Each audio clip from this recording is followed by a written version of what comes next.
Jūs vis dar manot, kad suprantat, kas vyksta? Laikas nustoti žiūrėti į paviršių. Už kai kurių žmonių slypi daugiau, nei jie nori parodyti. Kas iš tikrųjų kam dirba, kas kam perduoda informaciją, kas priklauso sistemai, o kas tik apsimeta jos priešu. Mes jau pradėjom dėlioti dėlionę. Vardai, ryšiai, susitikimai ir sprendimai nėra pamirštami. Kiekvienas žingsnis palieka pėdsaką.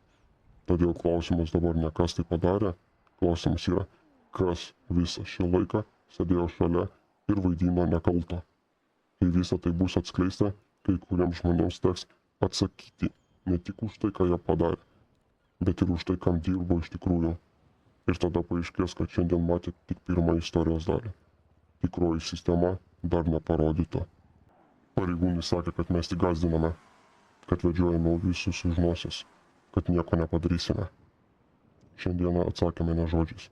Žaidimas pradėtas. Viena mašina dingo iš žaidimo ir jeigu kažkam tai atrodo tik smulkmena, vadinasi jis vis dar nesuprato, su kuo turi reikalą.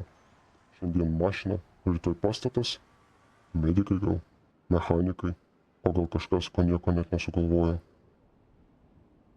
Niekas nežino, kur bus kitas ėjimas ir būtent tai turėtų kelti didžiausią nerimą.